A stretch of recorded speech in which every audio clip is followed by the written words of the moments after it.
Hello. You could say this Met Office 10-day trend has similarities to a child's treasure hunt. Warmer, cooler, warmer, very warm.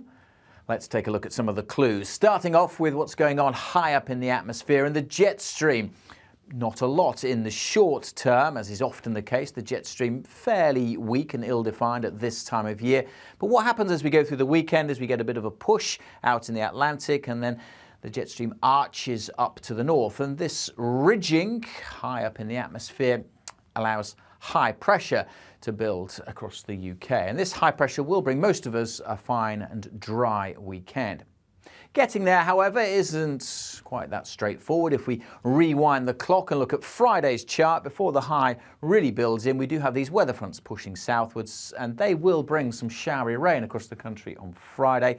And this cold front will also introduce slightly cooler conditions as well for the weekend. So getting a bit warmer on Thursday, and then cooler on Friday with those weather fronts bringing some rain. And then into the weekends, well, pleasant enough where the sun is shining, but not spectacularly warm for sure. So the outlook for the next few days is for a warmer day on Thursday, with many places seeing sunny spells. Those weather fronts bringing some rain, slipping south across the country on Friday. And then for most, a largely fine weekend. And as I say, feeling pretty pleasant when the sun is shining.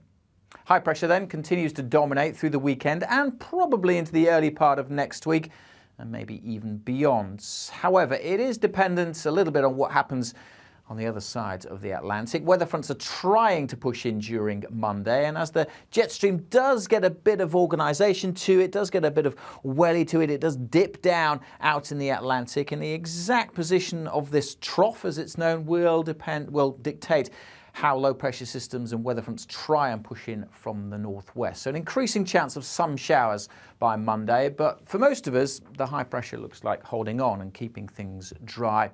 And that is the main setup, it looks like, as we go into next week, with low pressure systems up to the northwest and high pressure systems close to the UK, or perhaps a little bit just to the east. So this is the most likely pressure setup through next week, with high pressure sitting to the east of the UK, building over the near continent, and low pressure systems threatening the northwest. And in this setup, with the winds going around low pressure systems like that, we're likely to be drawing our air mostly in from the south or southwest. Now, it's going to bring some moisture from the Atlantic, but it will also bring some warmth.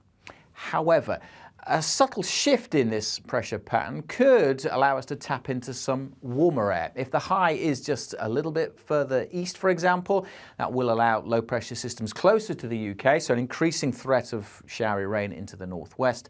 But it would also then potentially allow more of a southerly flow and to allow us to tap into some warmer air coming up from the near continent. So potential either way for things to be warmer than average, but the exact amount of warmth that we see will depend on that subtle positioning of the high and the low pressure systems. But it does look as if next week will bring some warmer conditions. A lot of the computer models agree, and these temperature profiles from the European models show that, not just for Edinburgh and London, but behind me I've got Belfast and Cardiff. Quite a strong signal in all of these charts. So those red blobs, the maximum temperatures to be above average for much of next week. Okay, the uncertainty grows as the box and whiskers grow later next week, but even then, the majority of the computer models suggesting that the temperatures will be above average, and particularly in this London one, could be very warm by the end of next week. So the closer you are to that high pressure, the greater the chance of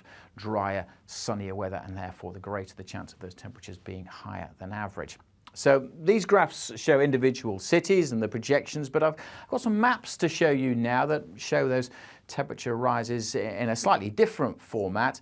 Now, these are not temperature maps, they're probabilities of a certain event happening. When we run the computer model several times, call that an ensemble forecast, then we can make these probability predictions because we've got a whole host of computer models to look at.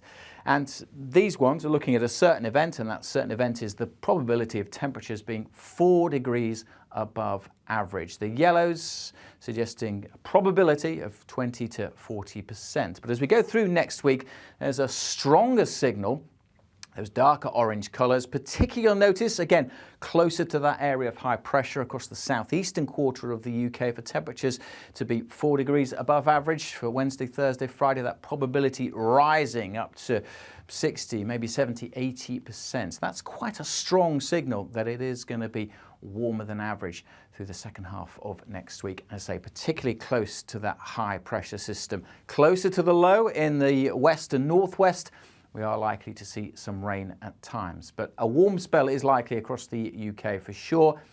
Warmer doesn't necessarily mean sunny, and for the day-to-day details of whether you're going to see blue or grey skies, well, you will have to stay up to date for more on that. But as I say, strong signal for a warmer spell for much of the UK as we go through next week. Stay up to date with the details, as I said, and the best way to do that, of course, is to follow the Met Office across social media.